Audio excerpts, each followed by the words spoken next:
Good morning traders, आप देख रहे हैं ट्रेड विद मिस्टर ए, जहां मिलती है सबसे तेज और authentic market update per day सुबह 6:30 बजे।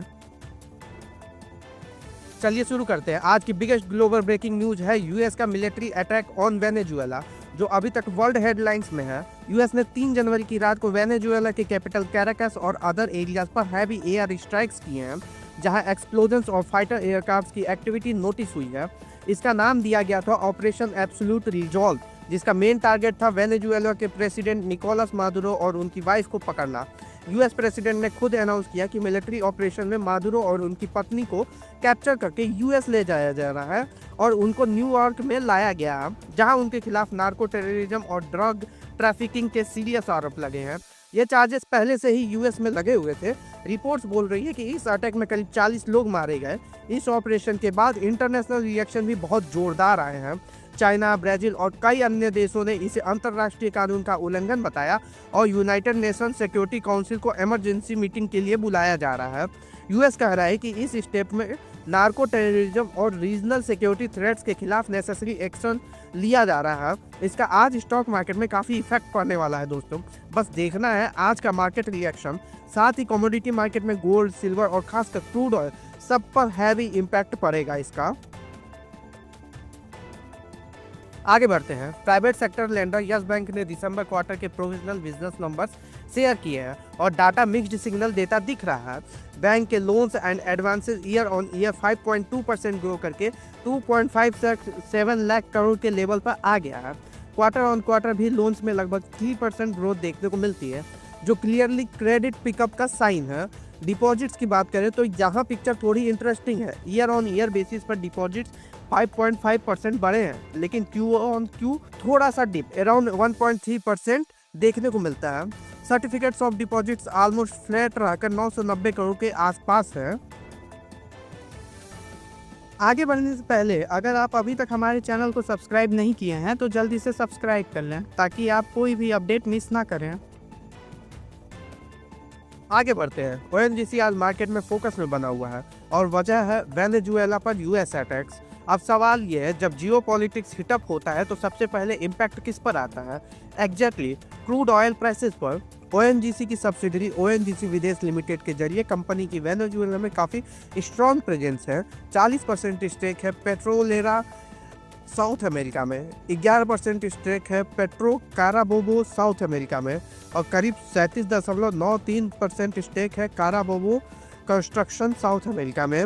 ओएनजीसी ने इन प्रोजेक्ट्स को लोन भी दिए हुए हैं और रिसीवेबल्स भी हैं। एनुअल रिपोर्ट के मुताबिक सैंक्शंस के बावजूद प्रोजेक्ट ऑनगोइंग है और जहां जरूरत थी वहां इम्पेयरमेंट प्रोविजंस भी ऑलरेडी कर दिए गए हैं।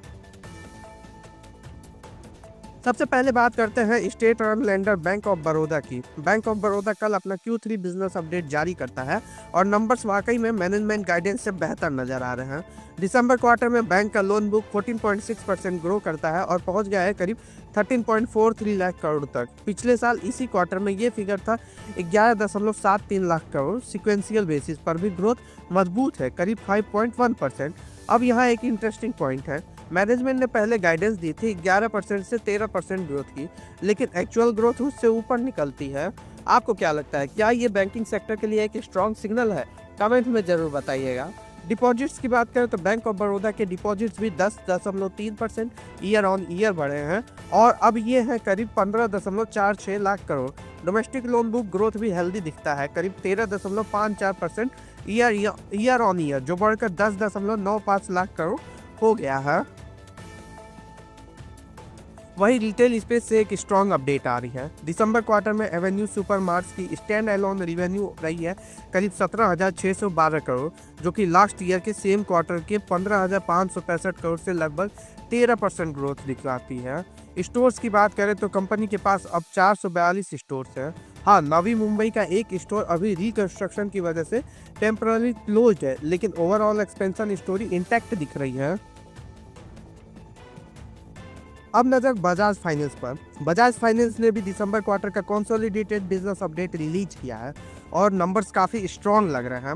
कंपनी का कस्टमर बेस अब 115.40 मिलियन के लेवल पर पहुंच गया है। सिर्फ एक साल में नियरली 18 मिलियन कस्टमर्स का एडिशन।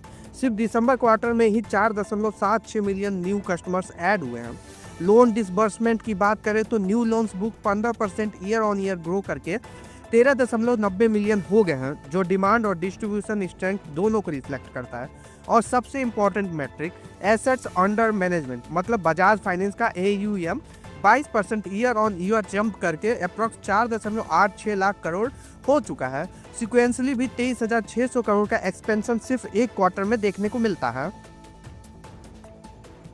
अगली कंपनी के रिजल्ट्स पर नजर डालते हैं। बंधन बैंक कल अपना Q3 FY26 business update share किया है और यहाँ ग्रोथ स्टेडी नजर आ रही है। Loans and advances including PTC 10% year on year बढ़कर 1.45 लाख करोड़ पहुंच जाते हैं। डिपॉजिट्स भी पीछे नहीं है, करीब 11.1% ग्रोथ और टोटल डिपॉजिट्स हो जाते हैं 1.57 लाख करोड़। लेकिन यहाँ सबसे इंटरेस्टिंग ट्रेंड रिटेल डिपॉजिट्स में स्ट्रॉन्ग शिफ्ट है। रिटेल डिपॉजिट्स में 17.2% ग्रोथ है और अब टोटल डिपॉजिट का 72% से ज़्यादा हिस्से रिटेल से आता है।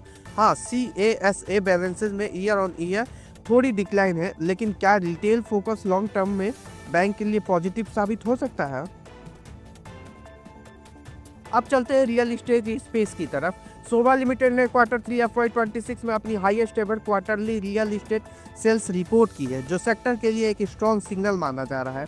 कंपनी का टोटल सेल्स वैल्यू इस क्वार्टर में 2115 करोड़ रहा, जो ईयर ऑन ईयर बेसिस पर 52% से ज़्यादा ग्रोथ और क्वार्टर ऑन क्वार्टर 11% का जंप दिखाता है।